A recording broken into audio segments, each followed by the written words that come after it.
ನಮ್ಮ ಸ್ನೇಹಿತ ಆದಿಲ್ವರು ಕಣಕ್ಕಿಳಿದಾರೆ ಅಂತ ಗೊತ್ತಾಯ್ತು. ನಾನು ಕಾಂಗ್ರೆಸ್ ಪಕ್ಷಕ್ಕೆ ಬೆಂಬಲ ಕೊಡಪ್ಪ ಸೂಚಿಸು ಅಂತೇಳಿ ಕೇಳಕ್ ಬಂದೆ. ಆದ್ರೆ ಅವರು ಯಾವುದೇ ರೀತಿಯ ನಾವು ಹಿಂದೆ ತೆಗೆ ಪ್ರಶ್ನೆ ಇಲ್ಲ, ಬೆಂಬಲ ಸೂಚಿಸೋ ಪ್ರಶ್ನೆ ಇಲ್ಲ ಅಂದ್ರು. ಆದ್ರೂ ಕೂಡ ನಾವು ಬಹಳಷ್ಟು ರಿಕ್ವೆಸ್ಟ್ ಮಾಡ್ಕೊಂಡ್ವಿ, ದಯಮಾಡಿ ಕಾಂಗ್ರೆಸ್ ಪಕ್ಷಕ್ಕೆ ನೀವು ಸಹಾಯ ಮಾಡಬೇಕು.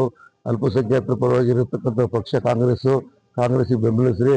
ಅವರು ಏನೋ ಒಂದು ಮಾತಾಡಿರ್ಬೋದು, ಆದರೆ ಅದನ್ನ ಮನಸ್ಸಲ್ಲಿ ಇಟ್ಕೊಂಡ್ರೆ ನೇರವಾಗಿ ನಿಮ್ಮ ತಂದೆ ತಾಯಿ ಮನೆ ಕಾಂಗ್ರೆಸ್ ಅಂತ ಬರ್ರಿ ಅಂತ ಹೇಳಿದೆ.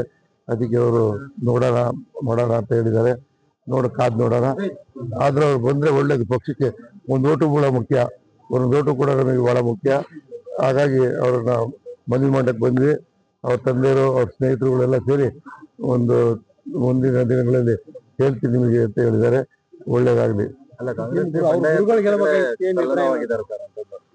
ಬಂಡಾಯ ಅಭ್ಯರ್ಥಿಗಳು ಈಗ ಎಲ್ಲರಿಗೂ ಹಕ್ಕಿದೆ, ನಿಲ್ಬೇಡ ಅಂತ ನಾವು ಹೇಳಕ್ ಆಗಲ್ಲ. ಎಲ್ಲರೂ ನಿಂತೀವಿ ಆಸೆ ಇರೋದ್ರಿಂದ ನಾವು ಏನು ಹೇಳಲಿಕ್ಕೆ ಬರಲ್ಲ. ಸರ್, ಈಗ ಹೈಕಮಾಂಡ್ ಸಿಎಂ ಡಿಸಿಎಂ ಕಳಿಸಿದ್ರೆ ಹೇಗೆ ಅಂತ ನಿಮಗೆ? ನನಗೆ ಮಲ್ಲಣ್ಣವ್ರು ಹೇಳಿದ್ರು, ಆಮೇಲೆ ಹೈಕಮಾಂಡ್ ಅವ್ರು ಹೇಳ್ಕಳಿಸಿದ್ರು, ನೀವು ಅದಿಲ್ಲ ಚೆನ್ನಾಗಿದ್ರೆ ಮಾತಾಡ್ಕೊಂಡು ಬರ್ರಿ ಅಂತ. ಅದಕ್ಕೋಸ್ಕರ ಬಂದಿದ್ದೆ. ಹಿಂದೆ ಸರಿತೀನಿ ಅಂತ ಹೇಳಿದಾರೆ ಸರ್? ಇಲ್ಲ, ಹಿಂದೆ ಸರಿತೀನಿ ಅಂತ ಹೇಳಿಲ್ಲ. ನೋಡೋಣ, ಒಂದ್ 2 ದಿವಸ ಹೋಗ್ಲಿ. ಎಲ್ಲ 11 ಜನ ಕ್ಯಾಂಡಿಡೇಟ್ ಕರ್ಸ್ರಿ, ನೀವು 11 ಜನ ವಾಪಸ್ ತಗೊಂಡ್ರೆ ನಾವು ವಾಪಸ್ ತಗೊಂತೀವಿ ಅಂತ ಹೇಳಿದ್ರು.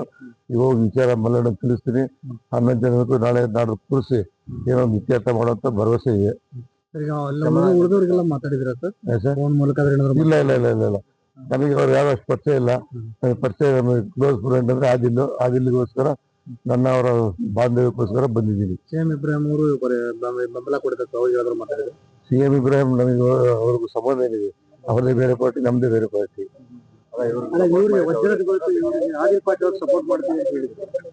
ಅವ್ರು ಸಪೋರ್ಟ್ ಮಾಡ್ತೀವಿ ಅಂತ ಹೇಳ್ತಾರೆ.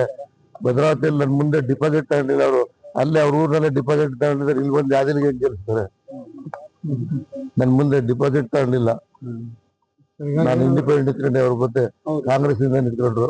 ನಾನು ಪಕ್ಷೇತರವಾಗಿ ನಿಂತ್ಕೊಂಡು ಅವ್ರ ವಿರುದ್ಧ ಎರಡನೇ ಸ್ಥಾನಕ್ಕೆ ಬಂದೆ. ಅವರು ಡಿಪಾಸಿಟ್ ತಗೊಂಡಿಲ್ಲ. ಭದ್ರಾವತಿಯಲ್ಲಿ ಡಿಪಾಸಿಟ್ ತಗೊಂಡಿದ್ದರಿಂದ ದಾವಣಗೆರೆ ಬಂದು ಗೆಲ್ಲಿಸ್ತಾರೆ ಅಂತ ಸುಮ್ಮನೆ ಭಾಷಣ ಮಾಡಿದ್ರೆ ಓಟ್ ಬರಲ್ಲ. ಜನರ ಮಧ್ಯೆ ಇರಬೇಕು, ಜನರು ಸ್ಪಂದಿಸ್ಬೇಕು, ಅಭಿವೃದ್ಧಿ ಮಾಡಬೇಕು, ಜಾತ್ಯತೀತವಾಗಿ ಎಲ್ಲರೂ ಇಷ್ಟಪಡ್ಬೇಕು ಅಂತ ವ್ಯಕ್ತಿ ಇದ್ರೆ ಗೆಲ್ಲೋ ಸಾಧ್ಯತೆಗಳು ಇರ್ತವೆ. ಇಲ್ಲ, ಅದೇನು ಹೇಳಿಲ್ಲ. ಸರಿ, ದುಡ್ಡು ಬೇಡ, ಸ್ಥಾನಮಾನ ಬೇಡ, ಯಾವುದು ಬೇಡ. ನಮ್ಮ ಸಮಾಜಕ್ಕೆ ನಾವು ಮಾತು ಕೊಟ್ಟಿದ್ದೀನಿ. ಸಮಾಜದವರು ನನ್ನ ಮೇಲೆ ತಪ್ಪು ತಿಳ್ಕೊಂತಾರೆ. ಅದಕ್ಕೋಸ್ಕರ ನೀವು ದಯವಿಟ್ಟು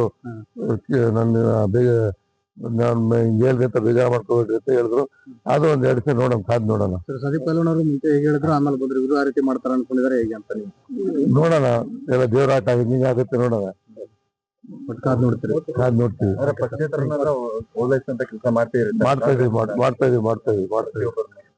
ಹೇಳ್ದಲ್ಲ, ಒಂದೊಂದು ಓಟು ಬಹಳ ಮುಖ್ಯ. ಹಾಗಾಗಿ ನಮಗೆ ಗೆಲುವು ಮುಖ್ಯ, ಕಾಂಗ್ರೆಸ್ ಪಕ್ಷ ಮುಖ್ಯ.